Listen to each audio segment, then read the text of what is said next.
Good morning. Have you ever had to take on a somewhat daunting challenge?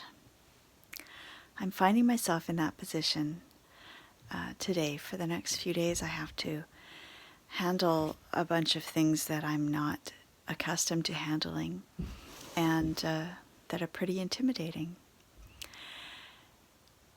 And I was noticing that I was in resistance mode to that. And my clue was that feeling of anxiety and worry that I had. Tension, you know.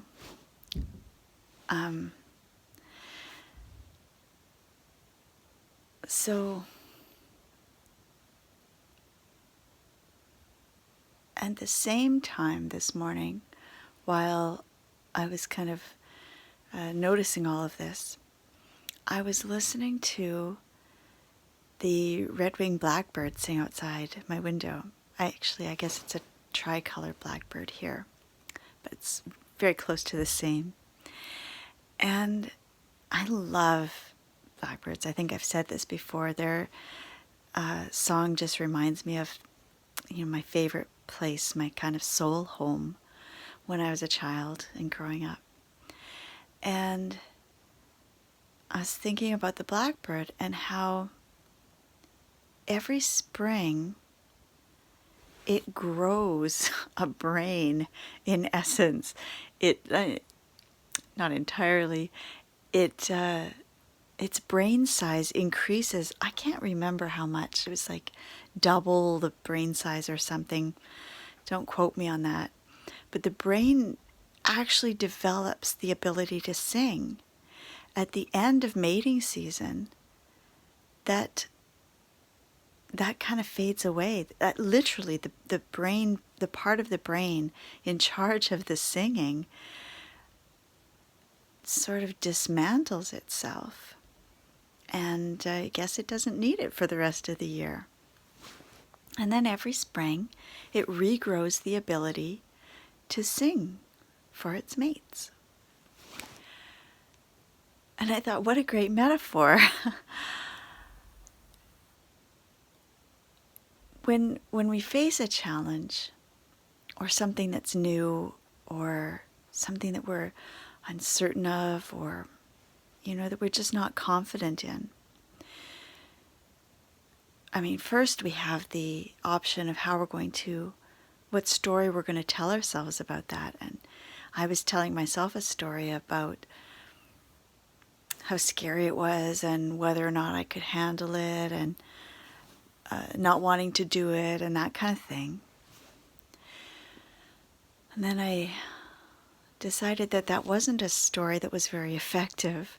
It wasn't going to help. It wasn't going to change anything. I still have to do it. So I'm going to change my story. And I'm going to, do that practice that I talked about in one of the other videos about whatever it is that you have to do, pretend that's your favorite thing in the world to do. So I started looking at that and thinking, okay, I have to do that in the next few days, and that's great. What is it that I love about that? And, I didn't even really ask that question. My brain just automatically started thinking. When I decided, okay, that's great, that's my favorite thing, then my brain started looking around and going, oh, well, yeah, that's my favorite thing because of this and that and the other. So I started to loosen up that resistance and move into even a little bit of anticipation and eagerness, even if just slightly so far. And the other part of that is the part that the blackbird brings.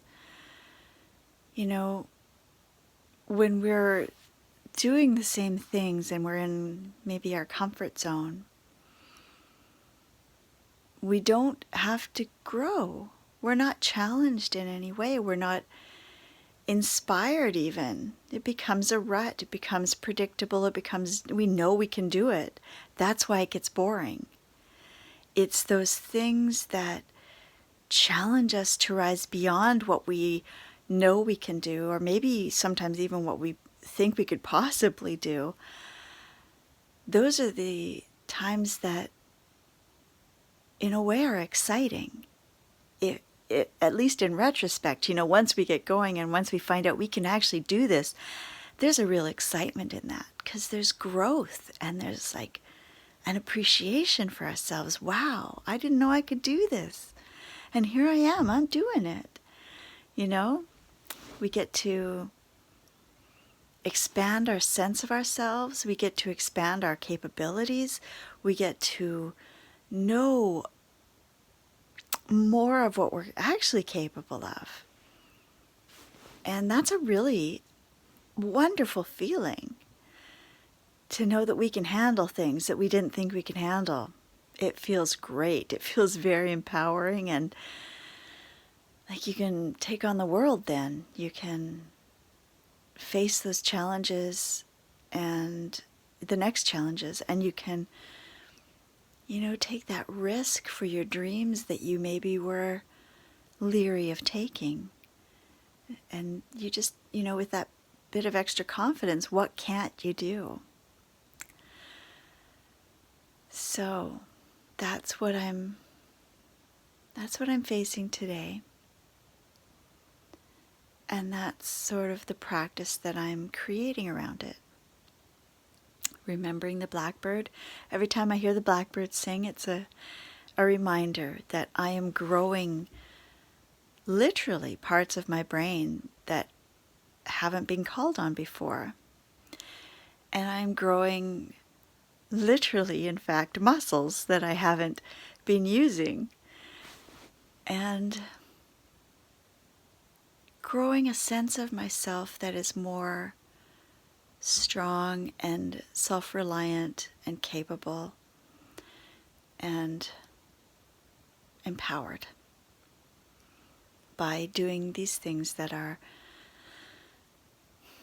outside of my usual, outside of my comfort zone, outside of the known, the safety of the known and the unconsciousness of the known. That's the other thing I think that really makes new things exciting once we get past our anxiety over them, is we have to engage our conscious mind to do things that we haven't done before. Everything that we already know how to do, we can really just fall into unconscious mode and sleepwalk through it. We don't even have to be present in any way. Like, when's the last time you remembered exactly how you had to drive and steer and put on a turning signal and put on the brake all the way home? We don't even notice that. Have you ever just gotten home and suddenly thought, wow, I can't even remember the last 5 minutes of this trip? Our bodies are doing it without our brain. Our unconscious habits are flowing and are actually in charge. And our conscious mind is just shut down. And that's the opposite of mindfulness. That's the opposite of presence. And it's really being present in this moment, like in your body, in your eyes, in your senses, aware of what's going on, aware of who you are and what you are and where you are right now. That's what being in the moment means. That's become another phrase that's kind of meaningless in a way. It's just, we've heard it so often that it just goes right into the unconscious and doesn't even wake us up anymore. But that's what it really means. It means being awake, being alive right here, and not just sort of numbing out and, doing that zombie apocalypse thing where we're sleepwalking through life without really noticing anything, least of all ourselves. So this is a great opportunity for me to come to greater consciousness in the moment, in this moment. As I'm called on to do new things, my conscious mind is engaged, and that feels good. You know, we like that. We're hardwired to enjoy being in the present moment and being fully alert, awake, fully activated.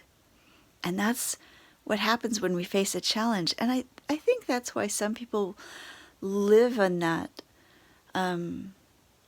always on the cusp of challenge and sometimes chaos, sometimes drama, sometimes adrenaline rushes. Because if nothing else, like, it may be destructive in some ways, perhaps, but depending on the situation, but it also brings us fully awake. And we love that. Human beings are designed to be that. And that's what we're working into as we come into this shift of ages. That's part of the spiritual awakening that's going on the planet, is coming into consciousness, stepping out of the numbness and the sleepwalking and the ways that we're shutting down and protecting, so-called protecting, and, just evading really being alive and stepping into our future selves and enacting our best selves. Doesn't that sound better? Doesn't that sound like way more fun and exciting than being a zombie? It's, well, it's my practice for today, that's for sure. I think maybe I've been in a bit of a rut, well, a comfort zone. I've been doing a really long project, revamping my website for months now. And I'm in a flow of it, and I'm comfortable in that flow. And so here is something that's really breaking up that whole easy, smooth, little slide. I'm doing a bit of a climbing up a hill today. So that's how I'm approaching this challenge. And in some ways it's good that it's happened. I haven't chosen it. I wouldn't choose it. I was hoping to unchoose it, so to speak, not make it happen. But here it is. Here's the challenge I'm facing today, and here's the gift of it. So now imagine making this a practice for yourself today. What would that look like? See if you can't find a challenge that comes up today, or maybe one that you've been avoiding. Maybe today's the day, or at least the day to consider it, or plan for it, or, schedule a date. And see if you can't approach this challenge or this change or this stepping out of your comfort zone as an opportunity, as a gift to realize more of yourself, more of your power, to develop new skills. And we never know how those are going to be, benefit us in the future. And to come into more consciousness of life, being fully in your senses, with your conscious mind actively engaged, awake, alert, alive. That sounds like a good practice for today. Let's do that. And please remember that you can let me know in the comments section below, how did it go for you? What did you take out of this talk today? Maybe there were some insights that really stood out for you that we can share with others through the comments. And any insights that you gained on your own as well. I always look forward to seeing, sort of experiencing your process with you in a little short way, and sharing the learnings that we're all doing together. So here we go. Are you ready? I will see you again tomorrow. Have a beautiful, blessed day, and I will talk to you then. Take care.